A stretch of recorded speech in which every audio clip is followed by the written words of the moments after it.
Okay, good afternoon, good afternoon, good afternoon, good afternoon sa ating lahat, no? Medyo matagal-tagal din po tayo na hindi po nakapag-mastermind. At least ngayon, um, balik naman tayo, no? New month, new topic, marami po tayong pag-uusapan. Napakaganda po ang topic po na inilaan po natin ngayon, no? Ito para sa akin po napakaganda po ang topic talaga na 'to. Hindi lang po 'to pang-negosyo kundi pati na rin po sa buhay-buhay po natin. Malaking ano po 'to, malaki po ang topic na 'to kung titingnan po natin.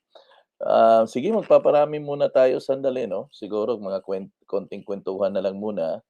So if nandiyan na po kayo ngayon, sana po invite niyo po yung mga friends po ninyo na makapanood po sa atin dito ngayon para maka-join po sila.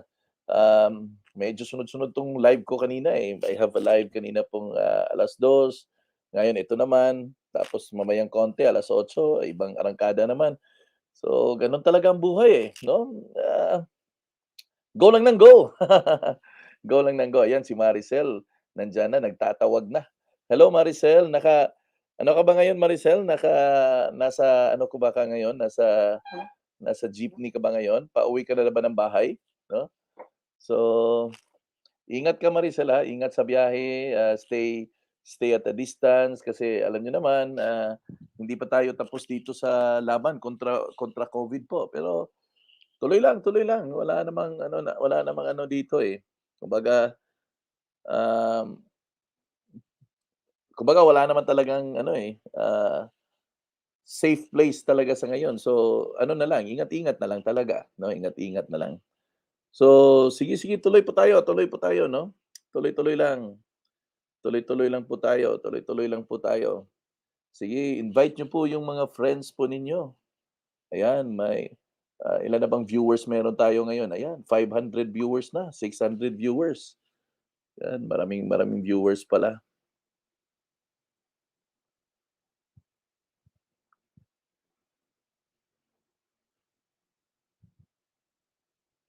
Yan.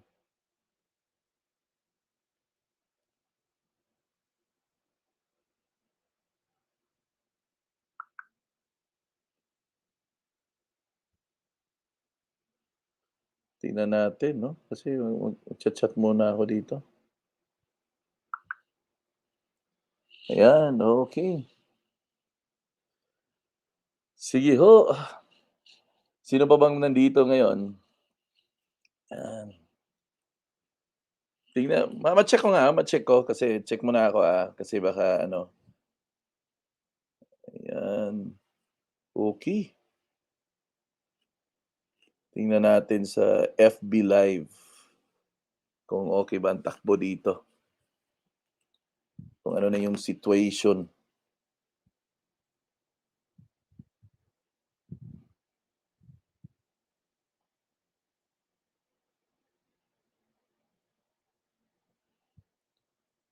Okey. Okey naman. So, okey naman tayo dito sa Facebook Live. Tignan natin.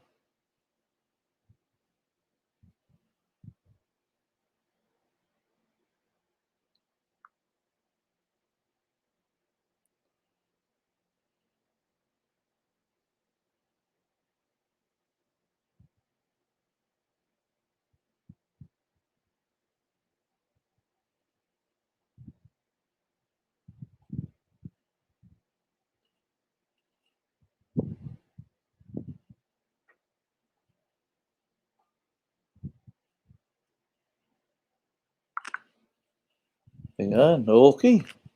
May 12 na po tayo. Sige, check ko muna dito sa ano, sa community natin sa Pinoy Homepreneur. Bumubuelo pa ako dito sa ano natin, Kasi medyo matagal tayong nakapagbakasyon guys, 'no? Pero hopefully makakabalik na rin po tayo ng momentum po natin. Ayan, nandito na po si Ana Leia. Hello, hello Ann. Ayan, okey. May talk. Yan, naririnig ko. Chine-check ko lang yung mga channels na ano, na kung saan po tayo naka-live ngayon. So live po tayo sa ano po, sa Pinoy Homepreneur FB group. Live din po tayo sa JStore FB page at live din po tayo dito sa YouTube channel ko po, 'no. So kaya nga chine-check ko, tinitingnan ko kung okey ba ang takbo dito.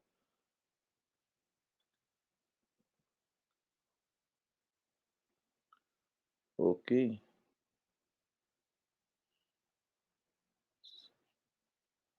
ayan. Okey. Okey, okey, okey. Ayan, go, go. Everything is functional.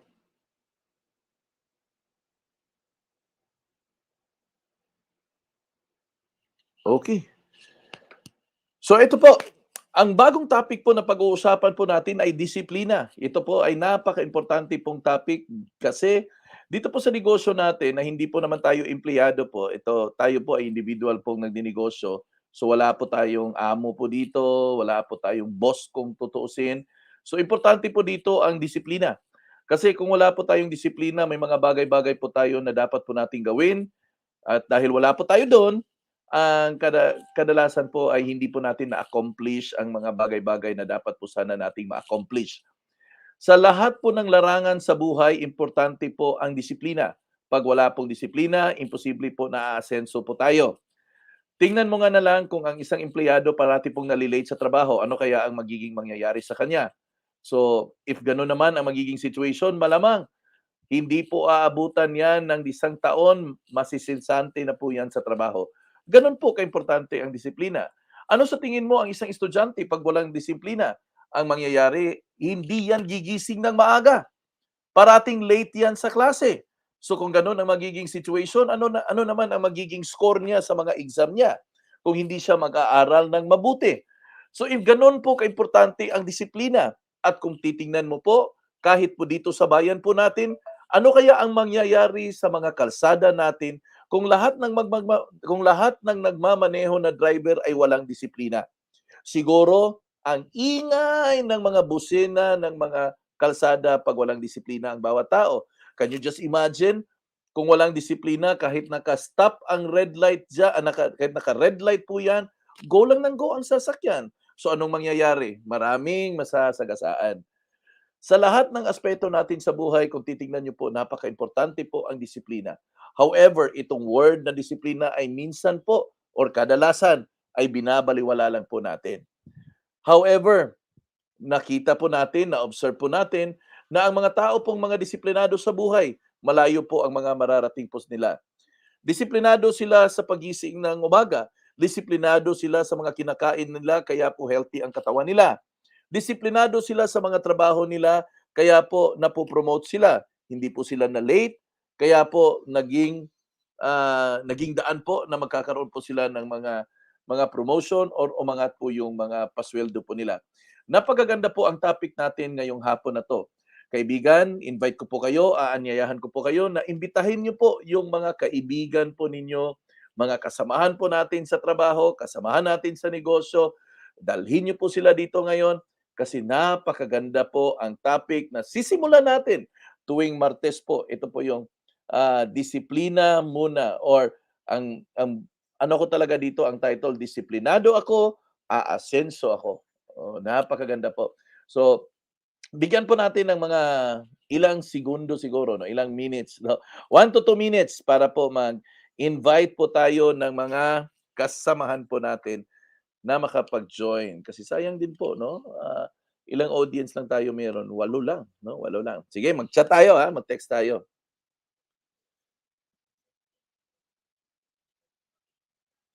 Text tayo, text tayo.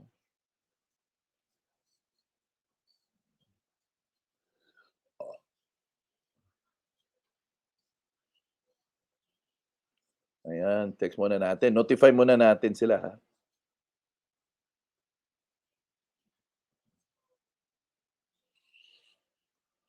Yan, invite natin sila guys, no? Invite natin sila. Magandang ano 'to topic.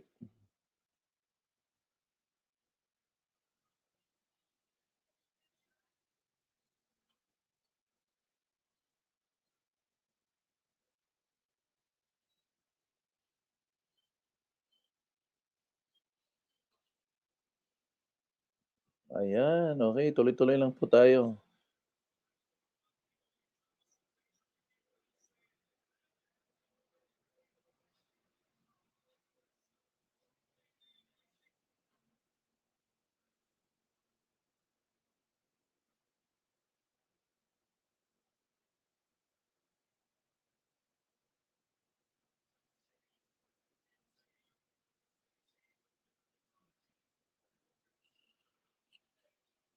Okey, ayan.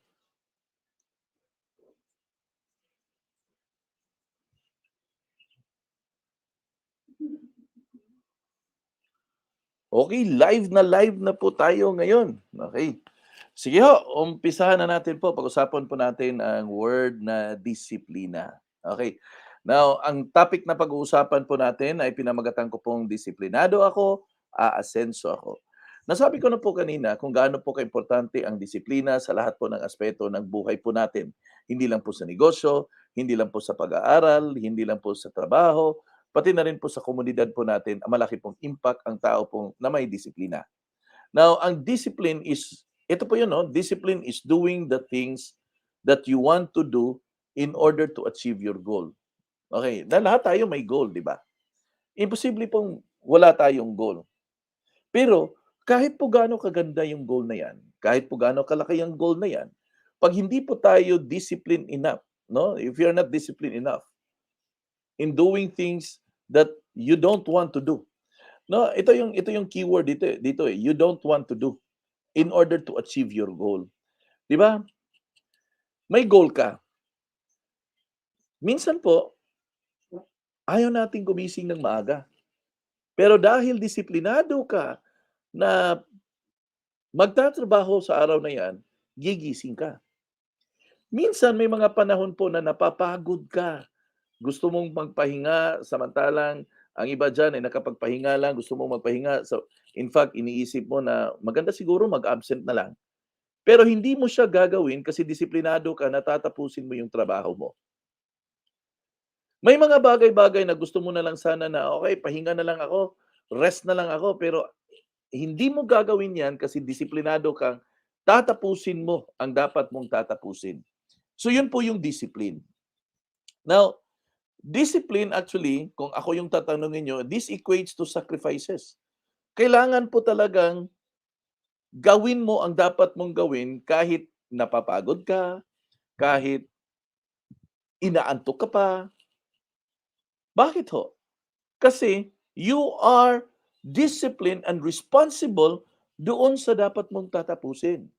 Let's say for example, sa negosyo, alam mo na mag-post ka para ito po ay mai-promote mo ang negosyo mo. Minsan tinatamad ka na mag-post. Gusto mo lang nakahiga. Ayaw mong kumilos. Pero dahil disiplinado ka, kumilos ka. Ginawa mo, nag-post ka. So anong tawag do'n? Sakripisyo po 'yun. Nag-sacrifice ka na gawin mo ang dapat mong gawin kasi may gusto kang maabot na goal. Marami po sa atin, yes, gusto ko na magkaroon ng ganito, gusto kong makabenta ng ganito, gusto ko magkaroon ng downline na ganito kadami. Pero ang tanong, ano bang sacrifices na ginawa mo para makuha mo yung nais mong makuha? Yung benta na gusto mong makuha, yung gaano kadami ang downline na meron ka, nakuha mo ba? Hindi mo nakuha kasi ayaw mong magsakripisyo. Ang taong disiplinado po nagsasakripisyo 'yan. Alam niya na kailangan niyang mag-post para makita ng mga tao ang kung anong negosyo na meron siya. Alam niya na kailangan niyang kausapin ang tao, present para may sasali sa negosyo niya. Bakit niya kailangan gawin 'yon? Because alam niya na etong mga gawain na 'to, ito yung magbibitbit sa akin sa tinatawag natin na success. Pero kailangan pong may sakripisyo akong gagawin. Kailangan kong makipag-usap ng tao araw-araw. Kailangan akong merong gagawin sa Facebook para makikita ako ng mga prospect ko po diyan. Eto, kailangan kong aralin mga bagong mga tips, mga ideas. Kailangan kong mag-attend ng seminars and training. Magtiyaga ako, magsakripisyo ako. Minsan, bored na ako. Nagsasawa na ako kakapakinig kay Coach Joffrin. Pero kailangan kong makinig kasi para may matutunan ako. Ganun po yun, sacrifices. Discipline will always take this one important character, and that is sacrifice. Now, gaya ng gaya ng pito na yan, no? Yan, nakita niyo po sa screen ng pito na yan. 'Di ba? Ang ibig sabihin ng pito, pag pag nagwiso lang isang tao, meaning meron siyang either ipapagawa or meron siyang koreksyon. Tingnan mo yung pulis. Tingnan mo yung pulis. Pag nagpito po yan, isa lang po ang ibig sabihin yan. Stop, kasi may mali ka. Pwede rin siya magpito, go. Lakad na, go. Magpito siya. It's a command, no? Discipline is an inner command. Okay? Remember this. Discipline is an inner command telling yourself what you should be doing. So kung inner command siya, sino bang magsasabi nun? Kasi inner command eh. Wala. Ikaw lang. Ikaw lang ang kakausap sa sarili mo. Kasi inner command eh. Yun ang sabi natin eh. Inner command. The fact of the matter is this. No one and no one can help you in matters of discipline except you. Kailangan mong pumunta, makipag-usap ng prospect, nakakapagod, gusto mong matulog. Anong ginagawa mo dyan? So, bumangon ka kahit gusto mong matulog. Sakripisyo yan. Ang init, kailangan mong puntahan ang prospect. Anong tawag mo dyan? Sakripisyo yan. Lahat po ng mga bagay-bagay, lahat po ng mga gawain, kung gusto mong maabot ang gusto mong maabot, ay kailangan mo talagang magsakripisyo. Alam naman natin kung ano yung dapat nating gawin sa negosyo natin eh. Kakausap ka ng tao, kailangan mong magre-recruit, kailangan mong may mabentahan. Ngayon, alam mo naman yan eh. So ano ang dapat mong gawin? Alam mo na dapat kang mag-post. Bakit hindi ka nagpo-post? Alam mo naman na iyon ang pinaka-basic ingredient para makita ka ng tao. Bakit hindi mo ginagawa? O, di ba? In short, there's no any other person that will tell you what to do except you yourself. Yun po yung disiplina. Kung wala pong ibang tao na nakatingin po sa iyo, gagawin mo ang mga bagay-bagay na dapat mong gawin. Yun ang tao na disiplinado. Hindi na siya kailangang i-remind, hindi na siya kailangang utusan, hindi na siya kailangang kulitin pa para gawin niya dapat na mga gawain niya. Kasi dahil disiplinado siya, gagawin niya ang dapat niyang gawin. No matter how difficult it is, no matter how hard it is. Na-understand niya na kailangan talaga niyang magsakripisyo. Now, one cannot achieve without possessing discipline. Tingnan mo po yung atleta, yung athlete, no? Athlete, no? Tingnan mo si sino ba yung weightlifter natin na nanalo sa Olympics? Si Hedelin Diaz. Hindi naman siya nanalo agad ng Olympic gold eh. Remember, nakailang competition din siya na natalo. Pero dinidisiplina niyang sarili niya that every time na matatalo siya sa isang game, bumabalik siya talaga sa pag-iinsayo at doon sa pag-iinsayo, ginagalingan niya eh. Dinidisiplina niya ang sarili niya na kailangan niyang mag-insayo. Tingnan mo si Manny Pacquiao. Bago yan sasabak sa isang labanan, nag-iinsayo yan, nagpa-practice yan. Hindi yan lumalaban na hindi kinukondisyon yung sarili niya. Kailangan niyang disiplinahin ang sarili niya na mag-practice siya, mag-exercise siya, mag-jogging siya, kontrolin niya yung mga diet niya. Bakit to? Kasi kailangan para ma-achieve niya ang nais niya na success. Tingnan mo si Michael Jordan. Si Michael Jordan ang tinaguriang the best NBA player of all time. Nanalo po ng 2 three-peat. Wala pa pong nanalo ng 2 three-peat. Pero hindi po nakarating si Michael Jordan diyan na basta-basta lang. In fact, kung napanood po ninyo yung documentary na The Last Dance, makikita mo na si Michael Jordan, every time na natatalo po yan sa isang game, pagkatapos ng game na yan, didiretso yan sa korte. Bakit didiretso yan sa korte? Anong gagawin niya sa korte? Magpa-practice yan. Magpa-practice yan, gagalingan niya yung sarili niya para sa next na laro, kaya na niyang talunin ang kung sino mang dapat niyang talunin. That's what I'm telling each and every one of us na nandito po sa negosyo, kung gusto mong marating ang nais mong marating, parang kanta 'no? Kung gusto mong marating ang nais mong marating or maabot ang gusto mong maabot, wala pong ibang tao na gagawa niyan kung hindi ikaw. At may mga bagay-bagay na hindi mo kanais-nais gawin ay kailangan mo talagang gawin, all for the sake of discipline. Na alam mo na kung ano mong dapat mong gawin. Sa mundo po ng negosyo, sa ginagalawan natin, dalawang bagay lang ang kailangan natin, magbenta at mag-recruit. Magbenta, mag-recruit, magbenta, mag-recruit. Dahil alam mo naman ano yung gagawin, bakit ayaw mong gawin or bakit hindi mo gagawin 'yan na regular? Bakit kailangan ka pang i-remind na 'yan ang gagawin mo? Bakit kailangan ka pang i-text para lang ma-remind ka na gagawin mo 'yan? Alam mo naman na 'yan ang dapat gagawin natin. At the end of the day, my friends, there's only you that is left to make those decisions. And I want you to understand that this word discipline is is a very important ingredient in order for you to reach what you are hoping, the so-called success. No? Dito po, ang totoong negosyante ay hardworking po yan. Diligent, resilient, and innovative. O yan.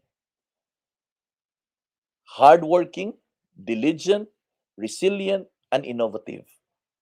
Etong traits na 'to ay rooted po 'to sa word na discipline or sa nature na discipline. So ano nga ang description ng isang tao na disiplinado? Hardworking, diligent, resilient. Ibig sabihin, kung anumang mga challenges at mga pagsubok diyan kaya niyang harapin at to raise above himself into the challenge. Innovative, kaya niyang mag-innovate ng mga pamamaraan. In short, in short, madiskarte ang taong disiplinado. Okay? Now, ang disiplinado na negosyante will never blame others because he will find solutions to the problem. Alam mo, lahat po tayo ay confronted with any types of problems, no? Hindi po yan nagbi-blame ng ibang tao. Ang tao na designed for success ay fully accountable doon sa sarili niya. Wala po siyang ibang tao na pinapasaringan po niyan. 'Pag meron siyang hindi nagawa, siya po ang aako na hindi ko po nagawa ito at ito po ang dapat kong gawin. Hindi niya ipahid sa kung saan-saan ang kakulangan niya sa negosyo. Hindi niya ipahid ang hindi niya nagawa sa negosyo. Kung kailangan niyang makipag-usap ng prospect at mag-present ng prospect, gagawin niya. 'Pag hindi niya nagawa 'yan, aakuin niya, "Hindi ko nagawa 'yan." Gano'n ang tao na disiplino. Hindi yan magbe-blame ng circumstances, "Ay, hindi ako nakapag-recruit kasi napakapangit ng connection ko.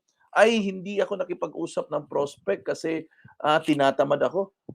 Nanonood pa ako ng, soap opera. Ay, may ginagawa pa ako." You can have all the reasons in the world actually. No one will going to tell you whether that reasons is right and wrong. But ikaw mismo alam mo kung ano 'yon ang rason na 'yan. Ikaw mismo alam mo na kung yang rason na yang rason na 'yan na mga ginagamit mo ay nagiging alibay na eventually.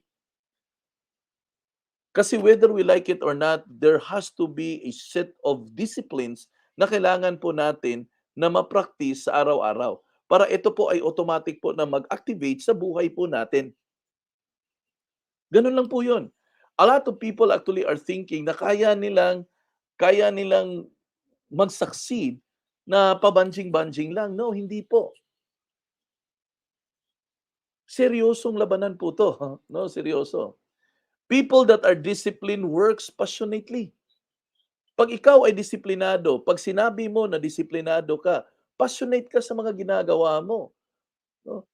Kumbaga, ang goal mo diyan ay hindi lang para ano, hindi lang para mag-post kundi paano ba magpaganda, gano'n ang mga passionate people.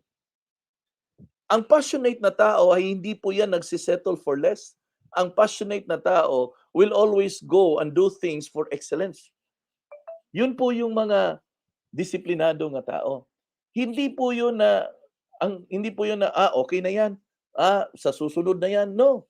If you are disciplined, Kung gusto mo talagang magiging asinsado ka sa buhay, dapat disiplinado po kayo. And one important ingredient sa nakikita ko po sa isang tao na disiplinado talaga, ayun, passionate siya sa mga ginagawa niya. Hindi niya ginagawa ang mga bagay-bagay kasi pwede na. Hindi ho. Ginagawa niya ang mga bagay-bagay but gagawin niya to with full excellence. It's always excellence ang papatakbo sa isipan po niya. He will always go the extra mile. Kasi yun po ang brought about by passion. Now, it takes a lot of discipline in order to execute one's vision into a reality. Di ba? Nung ikaw ay nangarap, nakita mo yung sarili mo kung sino ka maging 5 years, 10 years, or 15 years from now. In order for that vision to be realized, in order for that vision na one day magkatotoo po yan, you need to take a lot of discipline in order to accomplish things. Disiplina sa pagising ng umaga, disiplina sa pag-attend ng mga seminars at training, disiplina sa pagkakausap ng mga recruit, disiplina sa pagbebenta, disiplina sa lahat ng mga bagay-bagay. Hindi mo po maaabot yan kung wala pong disiplina. That's how serious discipline is, my friends. Huh? Discipline allows you to focus on your objective and helps you succeed on your goals. Can you just imagine? Look at a person na hindi po siya disiplinado. Ang taong hindi disiplinado po ay wala pong direksyon sa buhay yan. Pagalagala lang yan. Naglalakad na hindi niya alam kung saan siya mapupunta or saan siya patutungo. But look at people that are disciplined. Their mind is so focused, they know their objective, and they always work on hitting the goals. That's exactly how people looks when they are designed for success. So paano ka ba mag-pursue ng greatness? Paano ka ba mag-pursue ng greatness? Number one, you need to get rid of crab mentality. Now, ito lang po guys, no? If there's one distinct characteristic of a Filipino, ay ito po yung pagiging crab. I hate this word. No?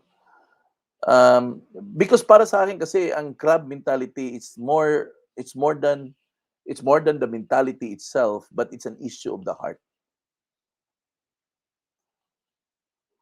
Ang crab mentality kasi it's an indication that a person is greedy. Ulitin ko when you are having a mind of a crab, pag may crab mentality ka, isa lang po ang ibig sabihin niyan. Greedy po kayo. Madamot.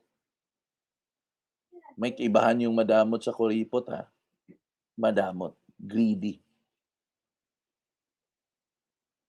Have you seen people that are greedy? Alam mo na yung mga tao na greedy? Ang tao na greedy, kadalasan manglamang ng tao yan. Gagawin nila ang mga bagay-bagay kahit hindi tama para lang ma-put down ang isa. Greedy people has a crab mentality. Hindi sila masaya pag may mga ibang tao nagsasucceed. Alam mo bakit hindi sila masaya pag may ibang taong nagsasucceed? Kasi naha-highlight po yung failures nila. O yun, insecurity naman yun. Kaya nga sa kultura po ng Pinoy, ito po yung nagiging problema talaga natin. Matagal na. Ito po, na-observe nyo po yan. Ang Pinoy po, pag ito nagtitinda ng barbecue, 1 week after, may katabi na yang nagtitinda ng barbecue. Okay lang naman po yun Kompetensya. Kayong dalawa nagtitinda ng barbecue. Alam mo ano yung hindi tama dito? Pag sinisiraan ang isa para bibili sa'yo ng barbecue. Yan ang hindi tama. Kasi ang mga insik naman dikit-dikit yan, pare-pareho yung negosyo nila. May insik dito na nagtitinda ng lugaw, ilang insik pa na nagtitinda ng lugaw. Pero yung mga insik na yan, hindi mo maririnig na sinisiraan niya ang isang insik na nagtitinda ng lugaw. Hindi niya sasabihin na, oy, dito kayo kakain sa lugaw ko kasi yung lugaw niya ay may cockroach yan. Hindi niya gagawin yan. Hindi sisiraan ng kapwa insik na nagtitinda ng lugaw kahit pareho sila ng negosyo. Pero ang Pinoy, nagtitinda, pareho, barbecue. Halika dito, halika dito. Dito ka nabili ng barbecue. Alam mo, itong barbecue namin, masarap. Ang sa kanya, hindi. Maliit yung hiwa niya, dito sa amin, malaki. Huwag mo nang kailangang siraan. One sign of a crab mentality is kung sisiraan mo yung tao. Yan po ang one sign na merong crab mentality ang tao. Pag yung intention mo always is siraan yung kapwa kompetitor mo. Normal sa negosyo na magkakaroon ng kompetensya. Normal sa negosyo na magkakapareho kayo ng negosyo, ng binibenta. Pero ang hindi po normal, pag nagsisiraan, yun. Poison po yun. No? Poison po yan sa organization. Hindi po natin tinuturo yan. Alam mo bakit hindi natin tinuturo yan? Kasi that's a negative character. A negative character breeds negatively, it will poison the entire organization. So ask yourself, crab mentality ka ba? Oh, yan, di ba? Number 2, you always position yourself as winners. If you wanted to pursue things, you position yourself as winners. Never think of yourself as a loser. Never think na hindi mo kakayanin yan. Always pursue something. But when you are going to pursue something, it will always begin here in your mind. Dito po yan mag-uumpisa lahat. Dito yan nag-uumpisa. Kasi ang tao kasi, bago po nangyari ang winning, dapat po dito settle tayo sa mind natin na panalo tayo. Imposible po na ikaw ang magsasucceed kung ikaw mismo iniisip mo pala ngayon na hindi mo kaya. Kung iniisip mo ngayon na talo ka. So anong mangyayari? Instead na magre-recruit ka ng tao para mag-join sa negosyo mo, hindi ka na magre-recruit. Kasi iniisip mo na hindi siya mag-join eh. Hindi ka pa nga nag-present, ang iniisip mo hindi siya mag-join. Eh paano mo na siya ipipresentahan? O, di ba? So it will always begins in the mind. Now, settle your mind, my friends. Settle your minds. Ano bang gusto mong mangyari? Ano bang gusto mong magiging outcome? What are your objectives? Clear mo yan. Isulat mo yan sa notebook. Sulat mo yan kasi makakalimutan mo. Never think of yourself as a loser, but always think yourself as a winner. People who think themselves as the winner, they always does win. They always win. They always win. So if you are going to ask me what's the basic ingredient in winning, start thinking that you are going to win. Okay? Start thinking that you're going to win. You're not going to win, you're not going to succeed if doon pa lang ayaw mo nang mag-succeed. Kaya nga marami akong nakakausap dito na ang reason lang na hindi sila nakaka-recruit kasi sila mismo ang nag-isip na itong re-recruitin ko walang pera. Paano mo ma-recruit na ikaw na target mo siyang re-recruitin ay sinasabi mo na sa isipan mo na wala siyang pera?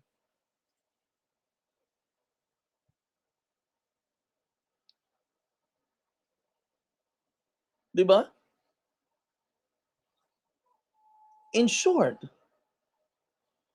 before you are going to talk to the person, you are already settled in your mind that you are going to get this person. Because if you cannot settle it in your mind na ito ay re-recruitin mo, forget it, you will never be able to recruit the person. So if you wanted to get that person, if you wanted to make that sale, you have to think that you have sold already, you have recruited them already, Ganun po yun. Now, a lot of people actually were thinking about winning, but they fail to think of themselves as winners. So wala po tayong magagawa po dyan. Kaya po, may mga tao pong pinipresentahan natin ng opportunity, panay sabi, no, no, no, no. Kasi nakikita nila yung sarili nila na hindi nila kaya. Nakikita nila yung sarili nila na sila po ay loser, sila po ay talunan.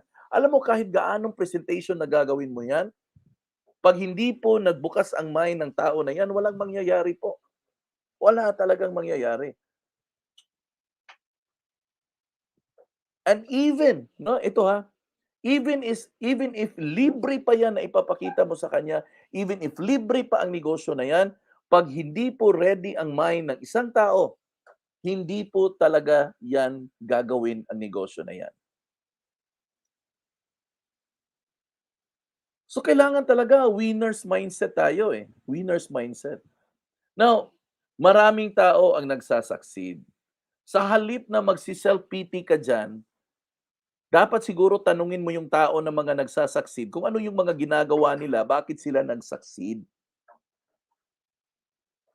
Kasi, kung magmumukmuk ka dyan, at sangkatutak na mga reasons ang gagawin mo, eh, wala talaga tayong maa-achieve dyan. Wala talaga tayong maa-accomplish. Alam mo guys, hindi ko sasabihin sa inyo na magiging madali ang pag-asenso. Hindi po siya madali talaga. And whether you like it or not, there will always be a price that you are going to pay when it comes to winning, when it comes to succeeding in life.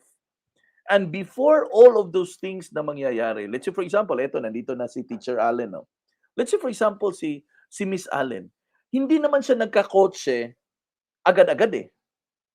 Pero nakikita niya sa mind niya na one day magkakakotse ako. It's not a matter of makukuha ko ba yan or hindi. It's only a matter of time before ko ma-achieve yan. Yun ang issue dun eh. Pero settled si Miss Allen na one day, I'm gonna get that car.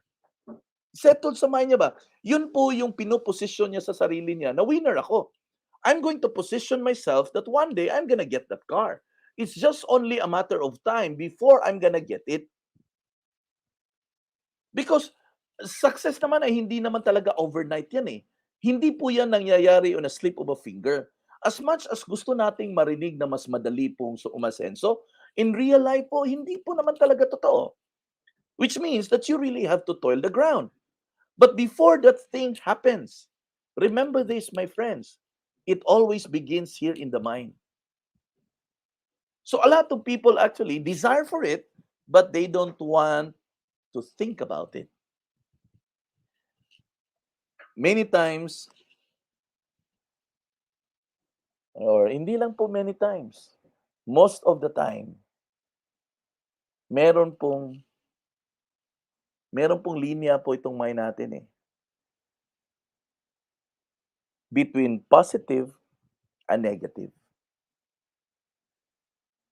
Nag-aaway po itong dalawa dito sa loob po ng utak natin. Itong si positibo at si negatibo, nag-aaway po yan. Na ngayon, ikaw, ang sarili mo, mamili ka kung sino yung kakampihan mo dyan. Di ba, nag-aaway si positibo at negatibo? Mamili ka dyan kung sino yung kakampihan mo. Kasi at the end of the day, wala pong ibang tao na pwede pong, pwede pong makatulong dyan sa naglalaban na idea sa mind mo. Ito na. Etong utak natin, kaliwa niyan positibo, ang kaliwa ang other side is negatibo. Positibo ang negatibo. Nag-aaway yan everyday. Nag-aaway yan everyday. Pagising mo sa umaga, minsan tinatamad ka. Pagising mo sa umaga, feeling mo pagod na pagod ka. Minsan nakakita ka na umuulan, tinatamad ka. Nakikita mo na umiinit, tinatamad ka. Ano po 'yun? Ito po yung nag-aaway na positibo at negatibo sa utak natin. Na ngayon, ito yung invitation ko, mamili ka kung sino yung kakampihan mo. Sino nga ba yung kakampihan mo? O, di ba?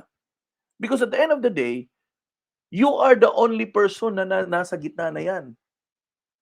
Now, if you wanted to think of winning, then you're gonna decide, dapat positibo ako. Dapat alam ko kung ano yung mga iniisip ko. Dapat kung may mga negatibo akong iniisip diyan, ito lalabanan ko. Kaya nga it takes discipline to become positive. Ganda ng topic natin ngayon, discipline. It takes discipline para ikaw ay magiging positive. Marami pong tao na nadadaig po sila doon sa mga negativity. Kasi ang dami po nilang mga kasama araw-araw na mga negatibo din. Na kung ma-identify mo yung mga tao na mga negatibo, now you have to be disciplined enough na mag-distant po sa kanila. hindi ko sinabing awayin niyo sila. Hindi ko sinabing hindi na kayo makipagkaibigan sa kanya. Ang sinasabi ko, distansya, amigo. Kasi kung wala kang maitutulong sa akin na maganda, at kung yung mga opinion mo at mga pinagsasabi mo ay madudurog lang yung utak ko, di bali nang maghanap ako ng ibang taong makakasama. Na kahit papaano na magiging cheerleader sa mga gagawin ko. Kasi my friends, ito lang po yun, guys. Whether you like it or not, the moment you step outside of your house, you are already facing with the negative people around. Kaya nga sabi ko nga, the greatest problem we have in the Philippines is poverty, one of the greatest. Alam mo bakit? Hindi naman sa wala pong resources ang Pilipinas. Mayroon pong maraming pagkakitaan. Pero alam mo bakit? Kasi pulubi tayong mag-isip, negatibo tayong mag-isip. Naalala ko po yung yung kwento ni Jack Ma. Ito, kwento lang ha. Yung kwento ni Jack Ma. Kahit 1,000,000 daw, may 1,000,000 pera ka, 1 million. Kung ito daw ibibigay mo sa isang unggoy, tapos ang unggoy ay pagpipiliin mo between 1,000,000 na pera at isang saging, ang pipiliin ng isang unggoy ay yung saging. Hindi niya pipiliin yung 1 million. Hindi alam po ng unggoy na sa 1 million pesos, ang dami niyang mabili na saging. Pero nevertheless, ang pinili niya, yung saging. Bakit ho? Kasi ang utak ng unggoy ay nakaprogram lamang doon sa ano yung gusto niyang i-program. Saging. Ito gusto ko saging, saging, saging. Na ngayon, ikaw ang magpo-program ng utak mo. Kaya nga may mga unggoy na rin tayong pinipresentahan sa negosyo. O, tingnan mo. Mag-present ka ng business. Present ka na. Yan, in-explain mo na. Ito yung magiging investment mo, ito yung magiging balik ng investment mo. Pagkatapos, alam mo maganda yung negosyo. Pero pagkatapos ng negosyo, na presentation, hindi pa rin magjo-join yan. Alam mo bakit? Kasi ito, hindi ito nabuksan. Iba ang pag-iisip pa rin ito. Para pa ring unggoy na may 1 million na napagpipilian, ang saging pa rin ang pinili. Kaya nga ako, frustrated ako minsan. Not because na walang opportunity na pwedeng makapag-ahon sa kahirapan sa mga tao, but because kulang ang drive ng bawat isa sa mga positibong bagay. Sana ang school system ba, no? Ay naku, ang daming teacher natin nakikinig ngayon. No offense teachers kasi teacher din ako. When I was teaching in senior high, kasi ngayon hindi na ako nagti-teach.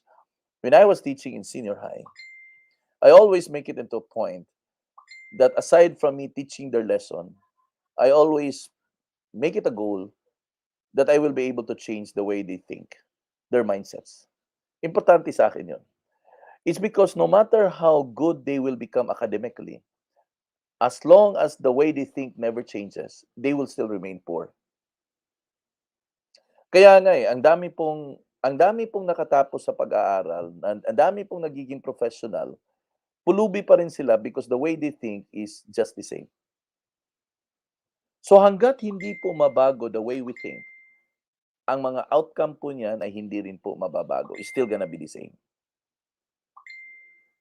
So, in order for us to be able to have a positive output, there has to be a positive input first. Kaya nga we're coming up with this mastermind classes because we want to tell the people that we need more people to be just like you, to be more positive, just like the rest of us, so that we can influence more people, so that we can tell them that there is a hope for a positive person, that when you are positive, you tend to accomplish a lot of things. Yun po ang gusto nating mangyari. Pero, again, paano ba maging isang positibo? O, di ba? Hindi kasi nangyayari agad-agad yan na, oy, dapat positive thinking ka ha. O, sige, bukas, yan. Tadan! Positive na ako. Hindi po yan automatic na magiging positive yan. It will never happen that way. Believe me, it will never happen that way. So, in order for a person to become positive, ito po yung kailangan niya. Yan. Discipline begins with a purpose, a personal goal that you want to achieve with much determination and motivation. Yan. Yan ang kulang natin kung bakit po ang dami pong negative thinkers. Yan ang kulang natin kung bakit ang prospect mo, kahit gaano mo siya i-explain, kahit gaano kaganda yung investment na pinakita natin, hindi pa rin yan magjo-join. Alam mo bakit? Because yung mind ay hindi ready at wala rin pong nagturo sa atin paano magiging positive thinking. Alam mo, pag sinabi nating positive thinking kasi, ang always nating sinasabi sa mga tao, oy, be positive. Oy, maging positive thinker ka. Pero ang question, paano? Paano ka ba magiging positive thinker? O yan. So ano ba ang dapat meron para magiging positive thinker? Ayan, discipline pala. Kailangan mong magkaroon ng disiplina para, ayan basahin natin ulit.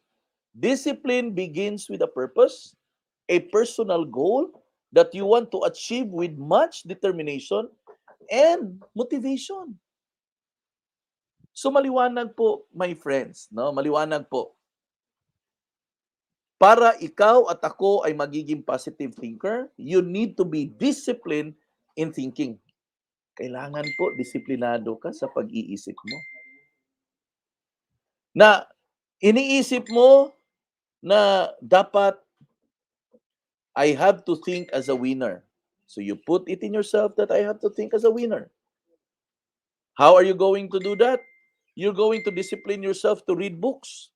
You're going to discipline yourself to listen to speakers na mga magagaling. Ang dami po sa YouTube. Nandyan si Robert Kiyosaki, nandyan si Chinky Tan, nandyan si Jack Ma, nandyan si Coach Joffrin. May channel tayo with regards to motivation. And that's exactly what I'm telling. That's exactly what I'm telling you. In order for you to have a positive outlook in life, you've got to discipline yourself to feed your mind with positive things. Gusto mo siyang rekrutin. Hindi mo pa siya nakakausap. Iniisip mo na hindi siya magjo-join. Paano magjo-join yan? Hindi mo pa na-present. Ikaw, iniisip mo na hindi siya magjo-join. Paano magjo-join yan? Hindi mo pa na-present. Iniisip mo na wala tong 10,000. Hindi. Imposible po. Imposible. And that's exactly my point. By the way, gusto kong i-congratulate sina Ivy Dale Andales, no? Na nag-pay-in sila sa atin ng 5 VIPs. Si Ivy din, no? Ivy Andales, to, magkapatid to, nag-pay-in din ng isang VIP. Tapos si Teacher Ophil, may PN din, tatlong VIP. Okay, tatlong VIP po. Dahil tatlong VIP din mula po sa Hong Kong. Okay? So, yan. Congratulations po sa inyo, no? Si Teacher Ophil, may PN po na tatlong VIP mula sa Hong Kong. Si Ivy Dale Andales, may 5 VIP. Saka yung sister niya, isang VIP. Uh, uh, Sister po niya na nasa Minglanilla. Okay? Tapos si Kapitan Arnolfo, isang VIP din mula po sa Bato, Leyte. So ayan po. Halos everyday po may mga PNs po tayong mga pumapasok. Kaya tuloy lang po talaga tayo na makinig dito sa online online program. So tuloy-tuloy lang po. Kasi it always begins with the mind. Okay? My friends, ito lang po, no. Wala pong magic lahat nito. There's no magic in everything that we're going to do. Everything here is intentional. Pag sinabi po nating intentional, ibig sabihin, gagawin mo talaga. Iniisip mo na gagawin mo, kaya ginagawa mo. Ang tawag po doon, sa ibang terminology, disiplinado. Kung disiplinado ka, gagawin mo yan. Kung hindi ka disiplinado, hindi mo gagawin yan. So may mga tao bang hindi disiplinado? Yes, ang dami po nila. Ang dami pong tao na hindi po disiplinado.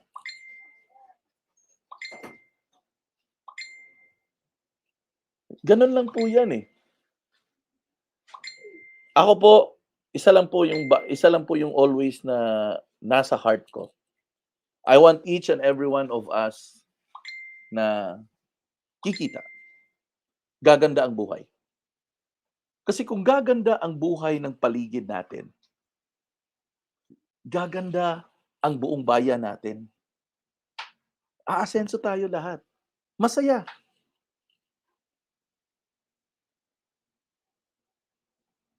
Kaya nga ako, I always say, at the end of the road sa buhay natin, I wanted to finish this race good.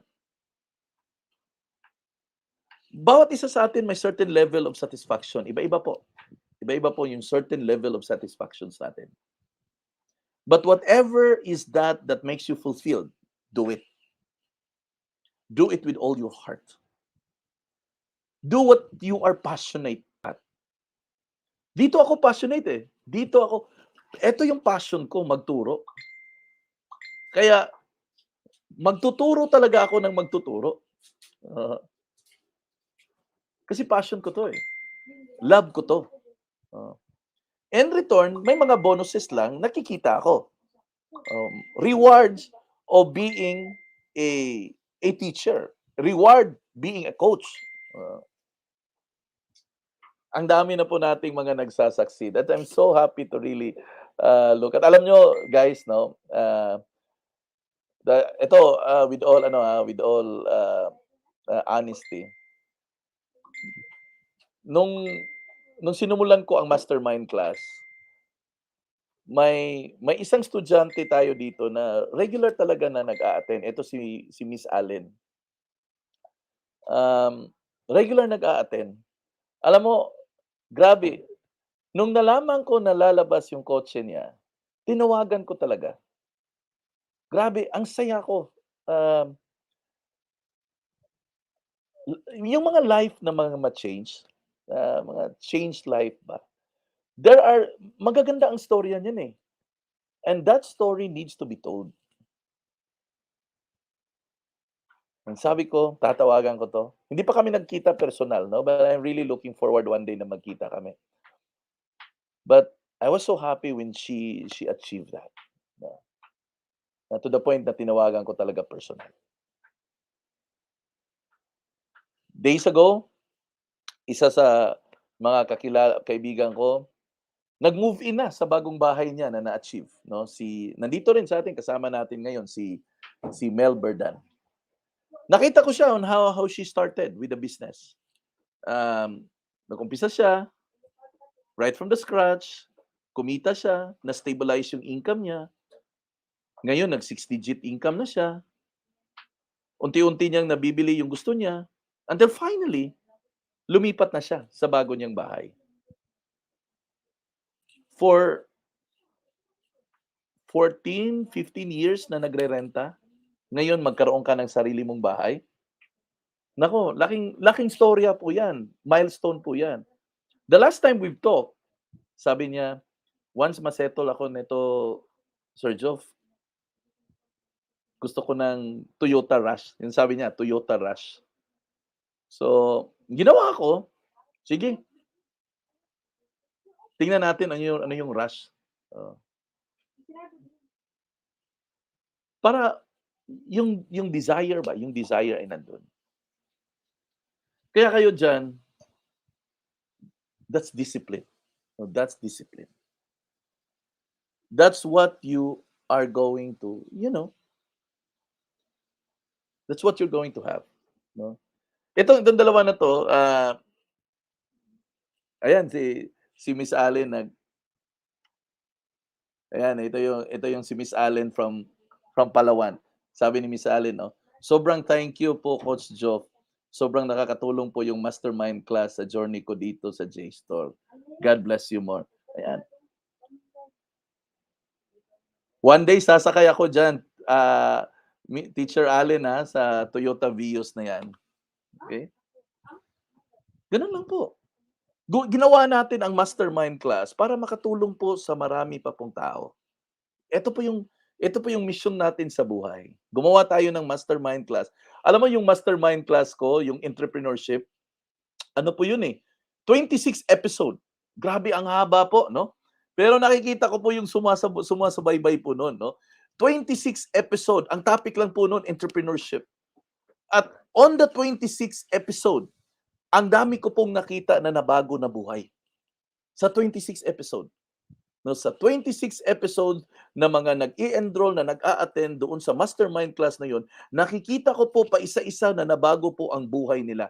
Nakikita ko po kung paano sila, yung attitude level, yung character level, yung approach sa business, nakikita ko po yung mga pagbabago. At sabi ko po sa sarili ko, I'm gonna continue doing the mastermind class as long as there will be people that are desiring to learn for more.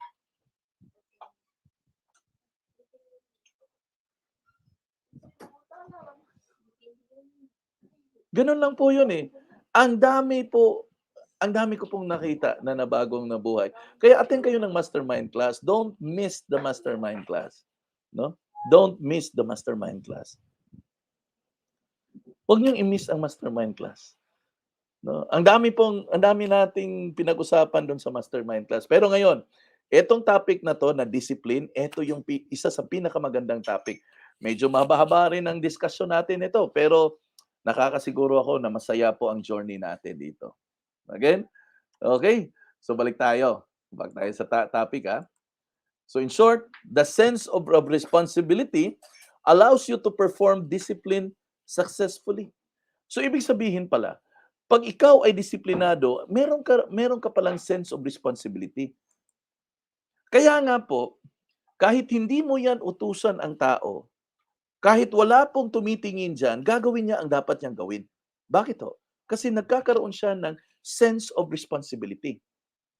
So, would it be safe to say na ang mga tao na walang sense of responsibility ay mga tao din na wala pong disiplina? Yes, tama po yan. Kasi kung totoo talagang disiplinado ka, alam mo kung ano yung responsibilidad mo. At yung mga responsibilidad mo, pangangatawanan mo. O, di ba? Pangangatawanan mo yan. You are going to stand on that responsibility. And no matter how difficult that may be, you are going to deliver it nevertheless. May objective ka na ito yung gusto mong maabot. Alam mo na ito yung gagawin mo everyday. Kung hindi ka disiplinado, hindi mo yan gagawin. Kung ginagawa mo na, kung disiplinado ka, gagawin mo yan kasi nakikita mo yan na responsibility mo yan. So, ibig sabihin, ang tao na hindi disiplinado, hindi niya nakikita ang mga responsibilidad niya. So, ngayon, gusto mong umasenso, oh, dapat disiplinado ka. Importante po yun, guys, yung sense of discipline. You're never gonna get wrong with that. Next, when discipline is developed, one will be precise, persistent, and consistent in everything they do. Ayan na. Balikan natin. Kung ang isang tao daw ay disiplinado, siya ay precise, meaning pulido, may target, persistent, nagpupursige. Hindi lang persistent, consistent pa. Regular, tuloy-tuloy. Sa lahat ng mga bagay na gusto po niyang gawin. Na ngayon, tanungin mo to sa sarili mo ngayon. Ikaw ba ay precise, persistent, at consistent? Hello? O, sige daw.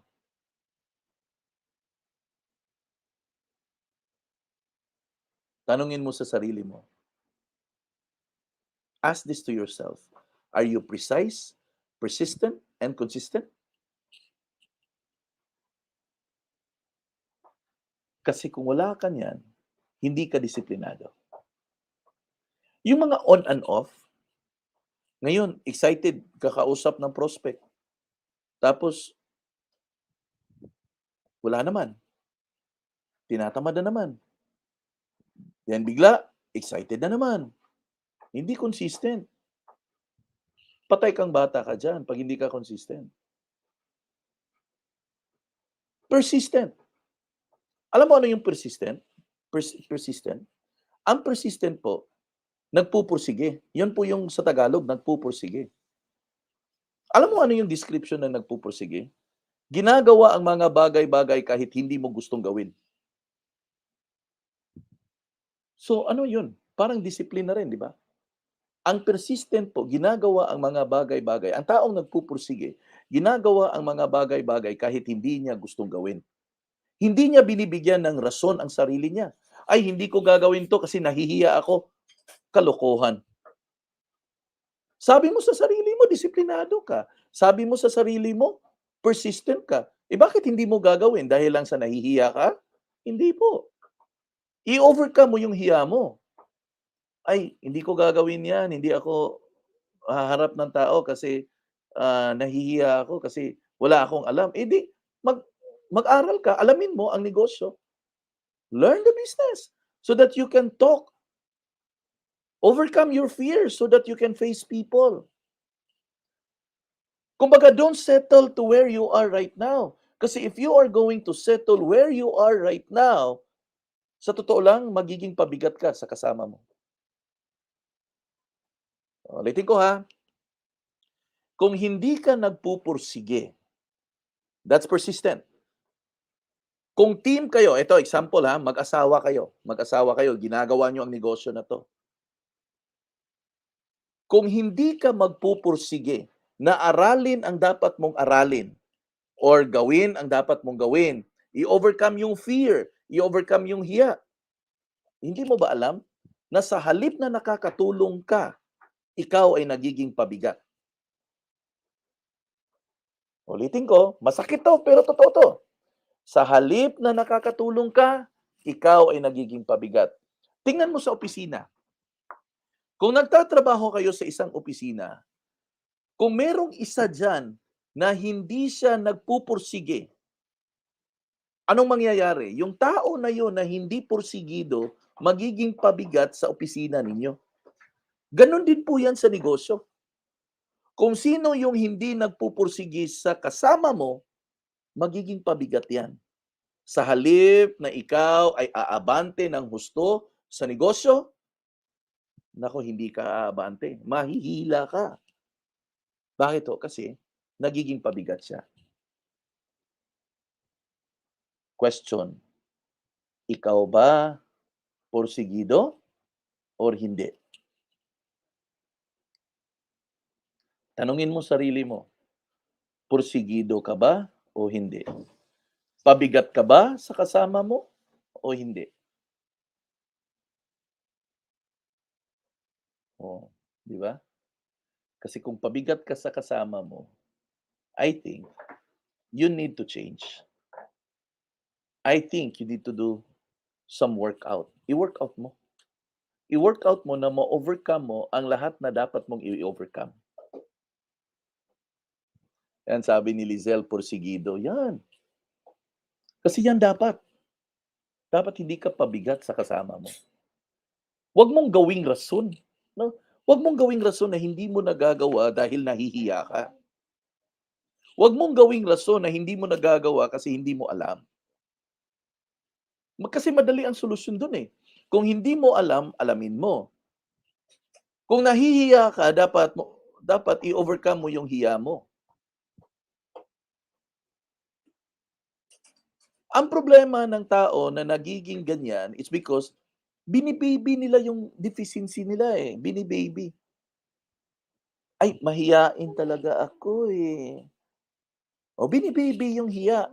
Oh. Kaya hindi na overcome ang hiya kasi bini-baby para bang, baby, baby, hiya, baby, mahiyain si baby. Wala. Tanggalin mo na yan. Alam mo naman na yan ang problema mo, mahiyain ka, i-overcome mo yan. Wala pong ibang taong gagawa niyan, ikaw lang. Really. Wala pong ibang gagawa niyan kung hindi ikaw lang.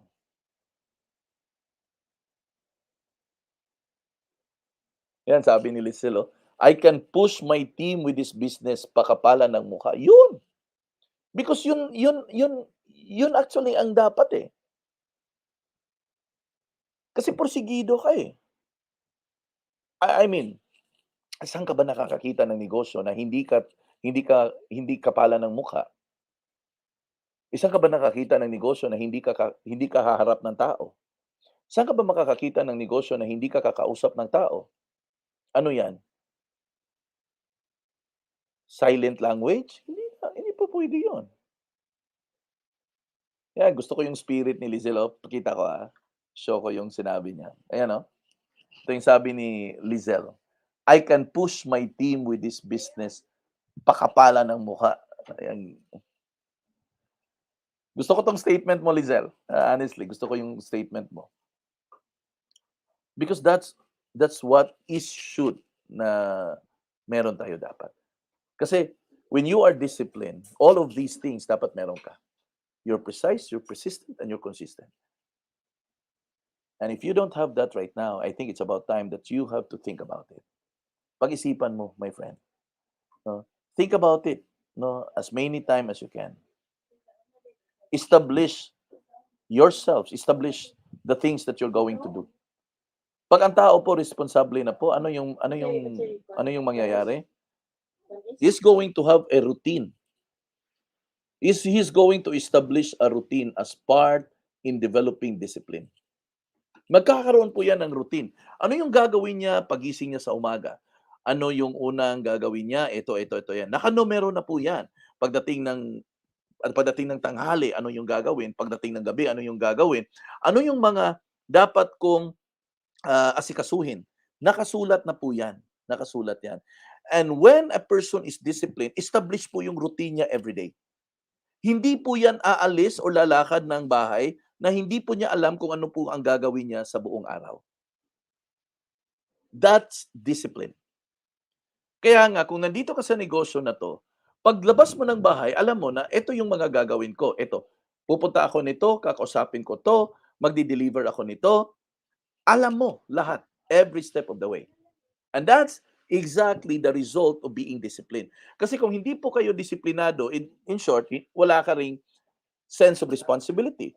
Kung wala kang sense of responsibility, ang magiging effect nyon ay wala kang ma-establish na routine sa araw-araw. Kaya, ito po yung nangyayari, mga friends. Marami pong tao na nagninegosyo ay hindi po nagsasucceed kasi akala nila pareho lang po sa time na naging empleyado sila. Ano po yung kaibahan doon sa time na empleyado sila at ngayon na nagnegosyo? Alam mo ang kaibahan?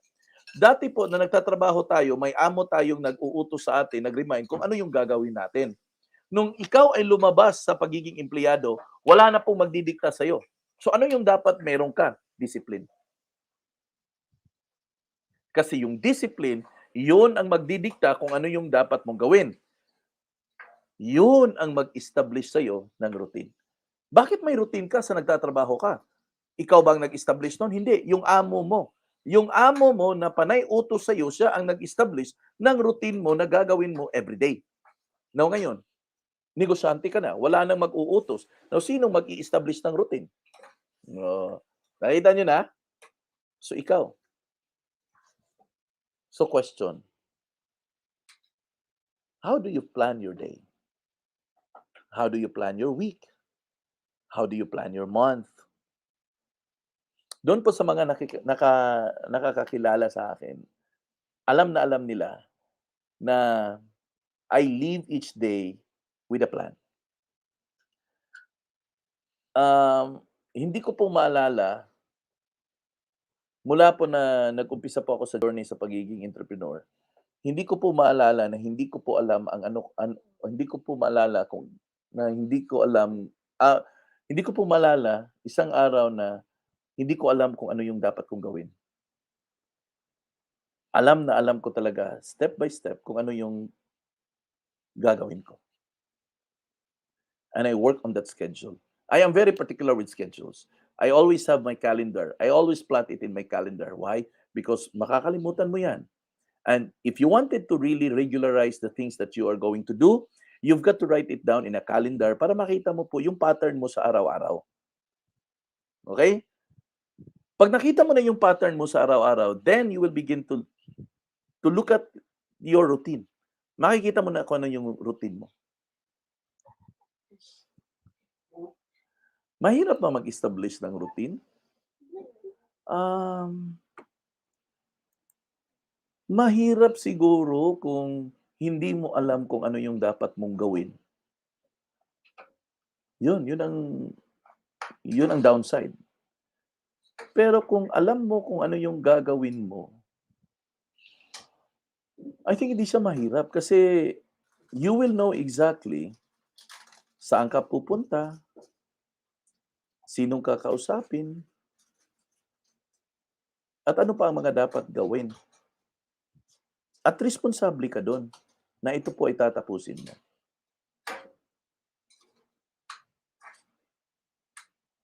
Pero lahat na to, ang mag-i-establish nito ay yung discipline pa rin. Hindi rin pala ganun kadali ang discipline, no?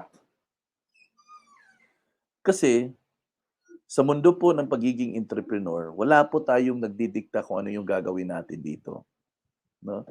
Ito guys, no? Sa mundo po ng pagiging entrepreneur, wala pong taong nagdidikta po sa atin kung ano po ang dapat gawin natin dito. Yes, nagtitext tayo, nagre-remind na may mga seminars, pero hanggang doon lang po yun. Pwede mo namang pakinggan, pwede namang hindi. Pero, at the end of the day, ikaw pa rin ang talo. Kung gusto mong umasenso talaga sa pagninegosyo, one needs to establish his regular day. Yan po ang purpose ng routine. One needs to establish his regular day. Kung ano ba talaga ang gagawin niya sa araw-araw. Ano ba talaga ang mga steps na dapat niyang i-accomplish every day. Hanggat hindi niya ma-establish kung ano yung magiging regular day niya, marami po siyang araw na masasayang. Okay? Marami po siyang mga araw na masasayang. That's exactly the reason why ang dami pong mga naging full-time sa negosyo na nung nag-full-time na ay hindi na rin po siya naging productive. Bakit? Kasi hindi nila alam kung paano i-establish nila yung regular day. Doon the time na sila po ay isang part-timer pa, ay madali pong i-establish ang regular day. Kasi yung regular day niya, nagtatrabaho siya, pag off niya, saka siya nagninegosyo. So, madaling i-establish. Ngayon na ikaw ay nag-full-time na, hindi ka na nagtatrabaho, medyo mahirap na po i-establish ang regular day. Bakit? Kasi ikaw na ngayon ang mag-i-establish kung ano yung magiging hitsura ng regular day mo. Kaya, Marami pong nagiging full-time na nauubos po yung oras sa kapapanood ng TV, kayo YouTube, kayo Facebook, na wala namang katuturan. Sa halip na gamitin si Facebook para magnegosyo, gamitin si YouTube magnegosyo, eh wala. O, di ba? Are we learning so far? May natutunan po ba tayo? Kasi ako nagagandahan ako ng topic na to. Okay? This is precisely the reason why you need to establish your purpose. This is precisely the reason why you need to establish your purpose. Because once ma-establish niyo po yung purpose po ninyo, it can easily manifest sa schedules mo, sa time mo, and execute the needed discipline na kailanganin mo. Alam mo na ba kung ano yung reason kung bakit ka nagninegosyo? Inalam mo na ba?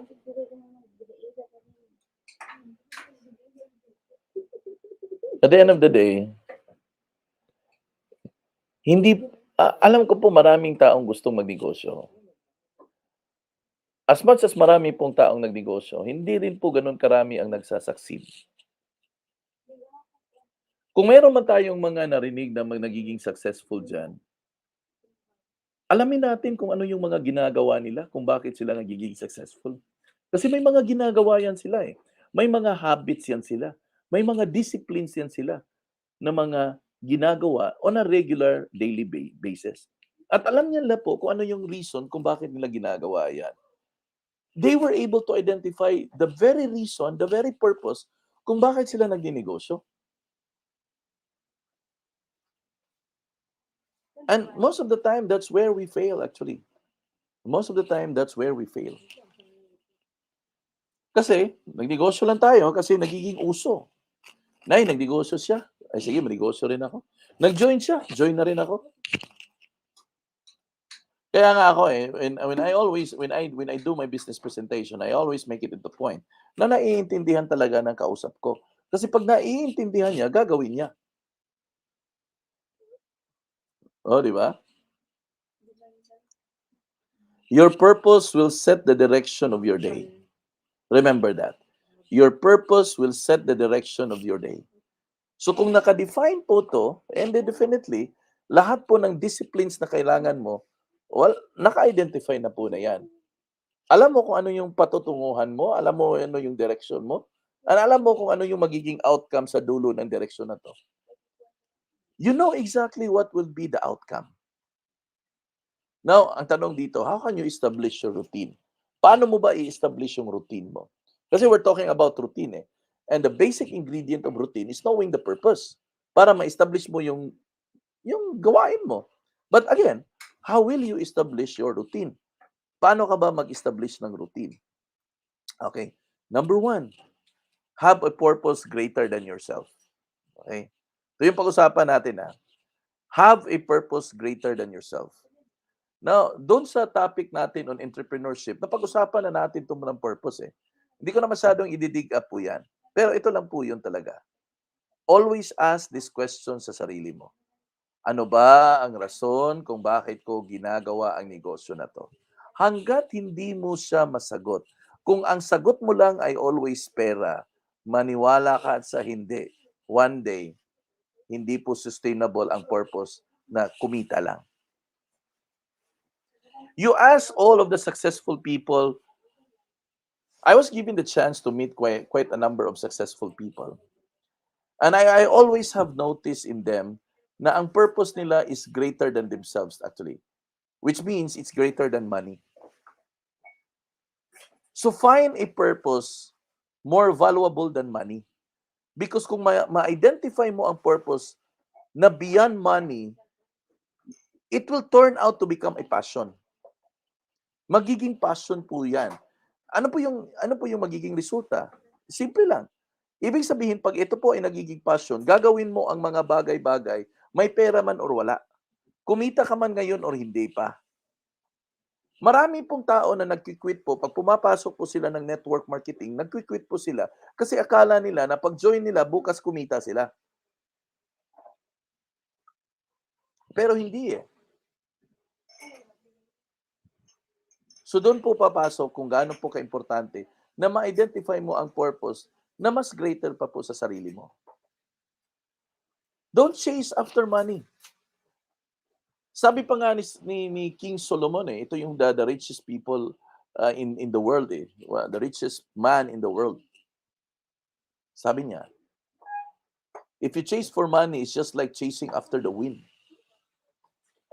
Nakakita ka na ba ng tao na naghahabol sa hangin? Yung mga tao po na naghahabol sa hangin, ano pong na-observe niyo, nahawakan ba nila yung hangin? Nakuha ba nila yung hangin? Oh, 'di ba hindi? Hindi mo mahawakan yung hangin. Paano mo mahawakan yung hangin na yan? Hindi mo mahawakan yan.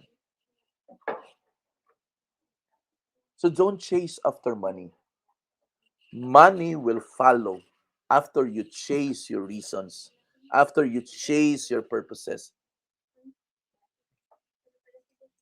Susunod na po ang pera diyan. Having a life and use it to impact others is more valuable than money. Having a life daw and use it to impact others is more valuable than money. Yun po yung network marketing. Ang pinaka-real essence ng network marketing is impacting other people's lives. And in the process of doing so, in impacting other people's life, you get paid for it. Kumita ka. O, di ba? In the process of impacting other people's lives, ikaw kumita ka. Yan po yung ibig sabihin ko, find a purpose greater than money.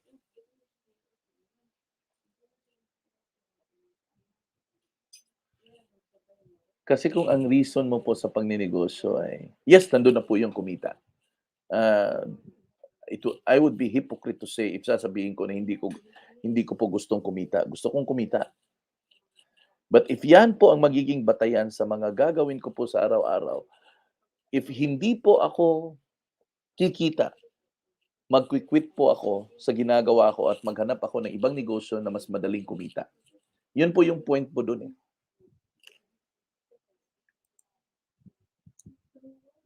Tama po ba?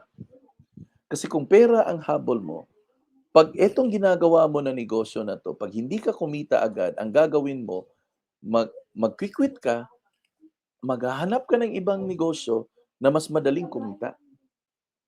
Kasi ang habol mo, madaling kumita. Di ba?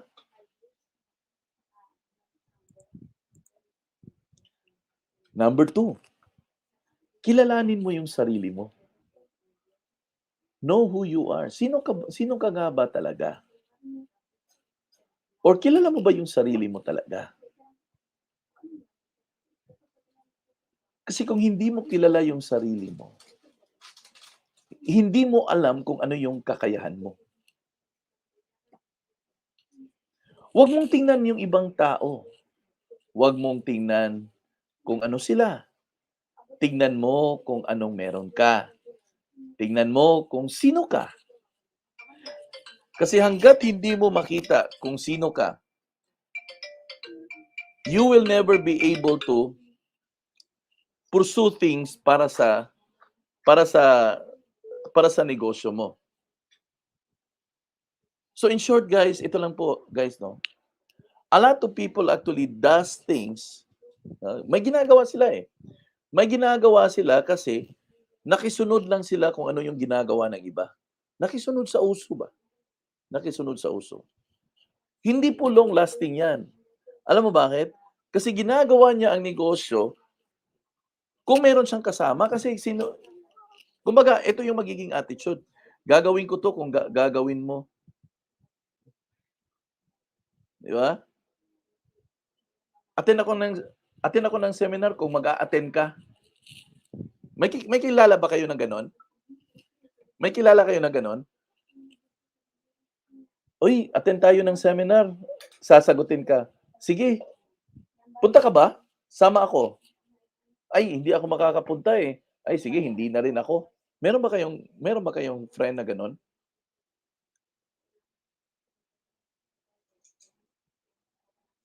Meron kayong friend na gano'n? Na imbitahan mo na mag-attend ng seminar, for example, 'pag nalaman niya na hindi ka makakapunta, na siya lang ang pupunta, sasabihin din po niya, "Ay, hindi na rin ako pupunta. Ano lang, 'pag pumunta ka, pupunta rin ako."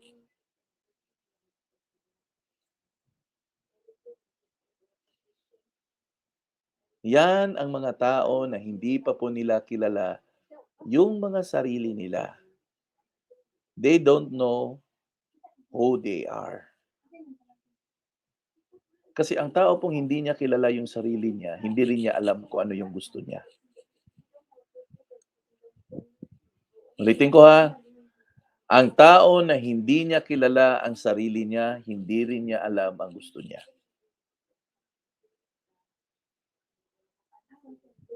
Okay? Ulitin ko, ang tao na hindi niya alam o hindi niya kilala ang sarili niya, hindi rin niya alam kung ano yung gusto niya. Dig deep inside you and know your strength. Don't compare yourself to other people. When you want to have your disciplines in yourself, yun kailangan mo talagang hukayin yung sa sarili mo. Kilalanin mo kung ano yung kakayahan mo. I-identify mo kung ano yung pwede at kaya mong gawin. Find out what you are good at. Hanapin mo kung saan ka magaling. Kasi kung hindi mo mahanap kung saan ka magaling, hindi mo alam kung paano mo gagawin ang mga bagay-bagay. 'Di ba? You need to find what you are good at. Saan ka ba magaling? Magaling ka mag-present? Magaling ka mag-entertain ng prospects?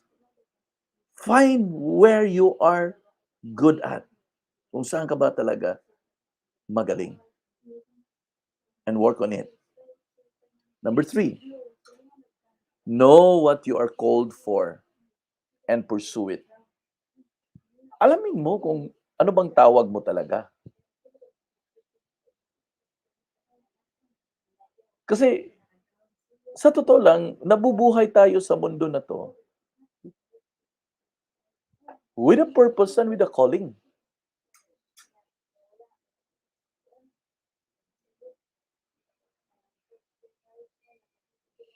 Alamin mo para mapursige mo. Kasi kailangan guys, eh.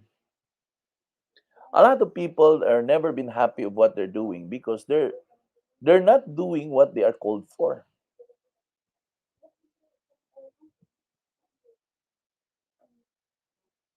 Do things what you are called for. Remember that each of us is designed by God for something. Remember it. That bawat isa sa atin is designed by God for something. And when you begin to understand the design of God for us, you will begin to function according to that design. Joff, bakit mo sinasabi yan? Because para sa akin kasi, ang network marketing is a way of life. Whether ikaw ay isang teacher, whether ikaw ay isang engineer, whether ikaw ay isang tricycle driver, whether ikaw ay taxi driver, lahat po na yan ay pwedeng magne-network marketing business. Bakit to? Kasi ang network marketing is a way of life. Ibig sabihin, if ikaw ay teacher, you're gonna do the business according to your workflow, being a teacher. Kung ikaw ay tricycle driver, you will going to do the business according to your workflow. May nakikilala ka, may pasahero ka, kakausapin mo, ipo-promote mo, isi-share mo po yung business mo, yung product mo. Pag nagustuhan nila, magjo-join sila. It's a way of life.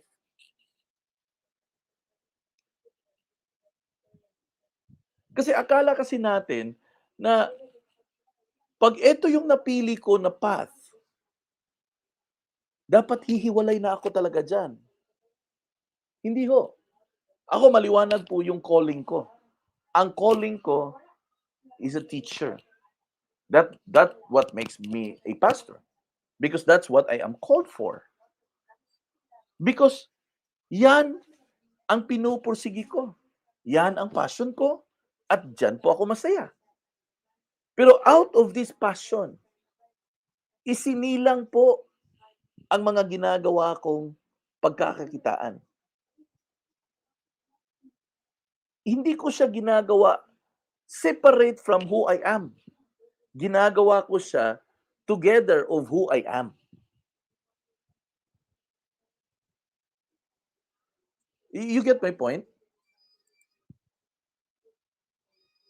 Nakuha niyo, parang magulo yung statement ko 'no? Pero I think nakukuha niyo siguro, 'no? Nakuha niyo ba yung ibig kong sabihin? Because gusto kong i-prove na point na we can all be doing network marketing. It's just to fit on our way of life. Kung engineer ka, ang mga tao na nakakahalubilo mo, nami-meet mo, mga kaibigan mo, kakilala mo, ito yung mga tao na pagshe-sharean mo yung business mo. Tama po ba? At 'pag nagjo-join sila, kumikita ka na. Kaya when you identify your purpose, you identify of who you are, na-identify mo na kung ano yung God's design for you, hindi mo na kailangang i-alkontra yan. Gawin mo yan. And in there, you are going to do network marketing as part of the way of life.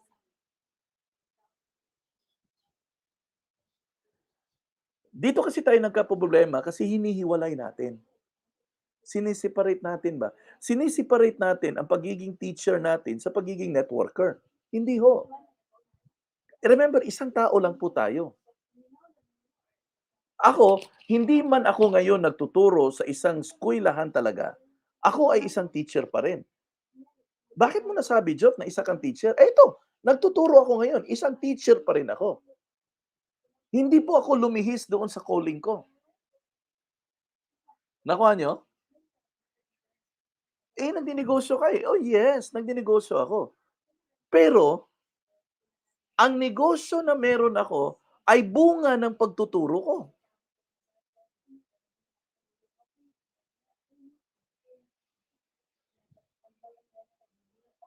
You get my point? So, um, nakuha nyo ba? Kasi parang naguguluhan kayo, no? Ang gulo, no? You get ba? You get the point? Yes. Sabi ni Marites, yes. Oy, congratulations kay Marites, ha, nakatanggap na po siya ng subsidy. Congratulations, Marites.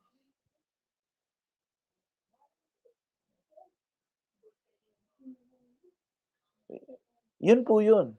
Yun po yung yun po yung ibig kong sabihin po diyan, okey? Number 4, okey? Number 4 is you empower yourself with faith. Empower yourself with faith. Alam mo tao tayo, eh, may kaluluwa. You cannot separate yourself from your faith. You can never do that. But I want you to do what I want you to do is have faith. And that faith will empower you to do things beyond what you could imagine.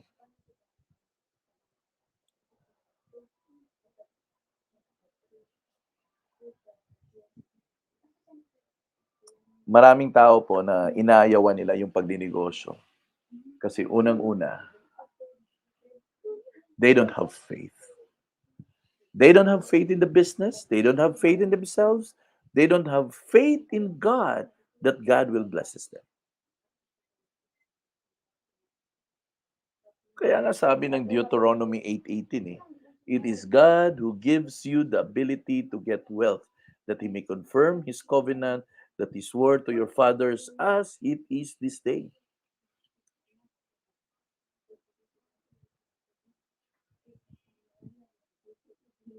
When was the last time you exercised your faith?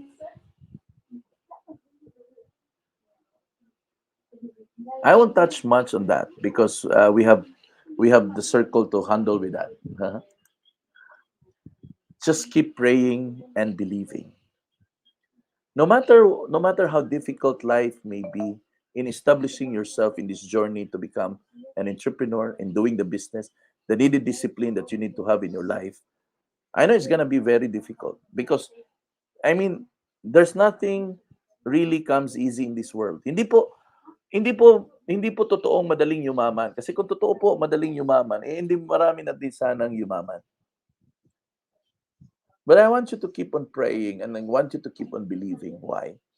Because I always have believed in myself that nothing in this world na pwede mong matanggap sa mga kamay mo na hindi po ito ibinigay sa inyo ng Diyos. Ibig sabihin, kung ikaw ay nagkaroon ka ngayon ng bahay, blessing po yan mula sa Panginoon. Kung ikaw ay nakabili ka ngayon ng kotse, blessing po yan sa Panginoon. Kung hindi po yan pinapahintulot ng Diyos, hindi mo makakamit yan. Kung hindi po niya inalaw na ikaw ay magkaroon po ng negosyo dito, ay hindi mo ma-achieve yan. Na magkakaroon ka ng bahay, magkakaroon ka ng kotse. Lahat po na to ay kaloob sa atin ng Diyos. Papayag ka man o sa hindi, maniwala ka man sa akin o hindi, but I want you to know na lahat ng meron ka na blessing na natanggap mo sa buhay mo ay kaloob po sa atin ng Diyos yan. Kaya the only way for you to thank Him is just you keep on praying and keep on believing.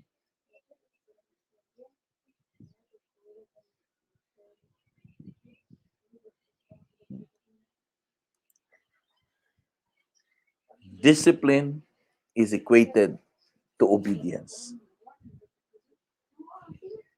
Lahat ng mga pinag-usapan natin kanina, lahat po na yan requires our obedience.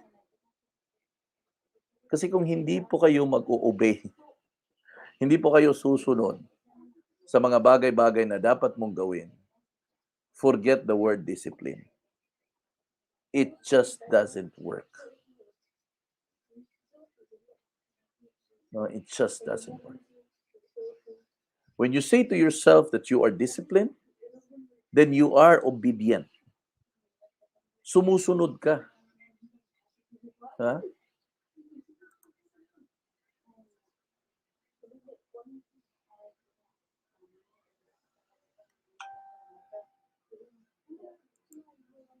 Ang journey po ng buhay ay hindi po siya madali. Okay? Kung akala po natin na ang pag-asenso po ay madali, nagkakamali po tayong lahat.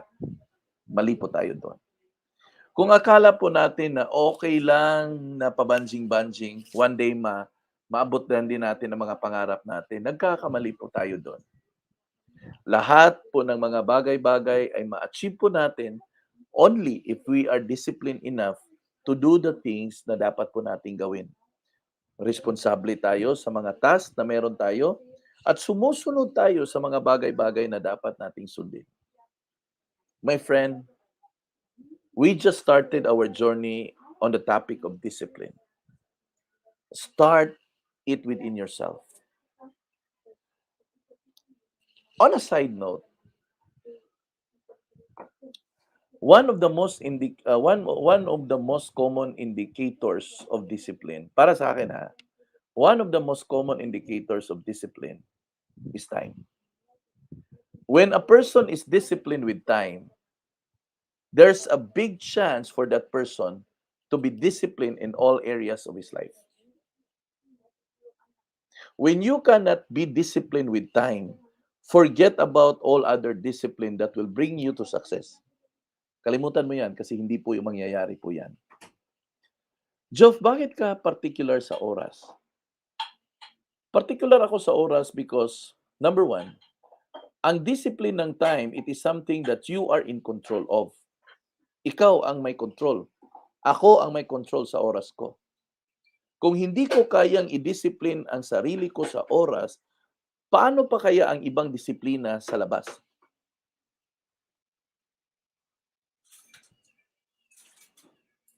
Kaya nga nakikita niyo po dito sa mga matagal na pong kasama ko dito, 'pag sinabi ko 'yan, ang schedule na 'yan, ang oras na 'yan, 'yan talaga. Siguro made-delay lang siguro ako 'pag merong connection problem, but in most cases, hindi po ako nade-delay. Kaya nga I always have this statement, parati niyo po akong naririnig nito, that Filipino time is on time, because binabandilyo ko talaga 'yan.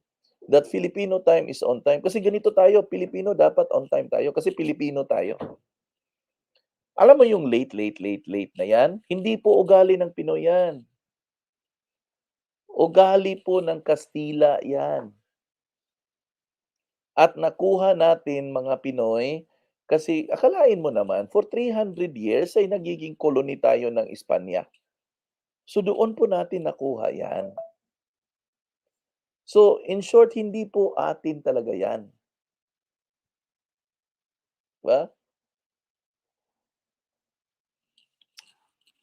Mag-a-alas-7 na po 'no, magpapahinga lang ako ng saglit kasi may business seminar pa po tayo.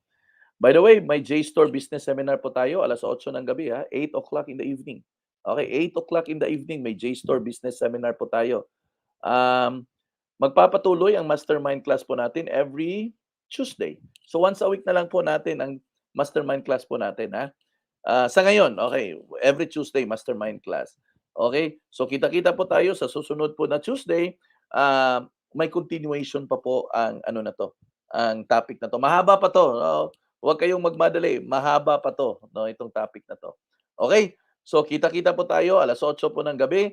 Yung mga prospect niyo po, i-tune in na po ninyo sila, i-hook in na po ninyo para po, makapanood po sila ng business presentation, JSTOR Business Orientation Seminar. Regular na regular po yung mga schedules natin. Maraming salamat po sa inyong lahat. Ingat po kayo at kita-kita po tayo 8:00 ng gabi. God bless you all. Bye-bye!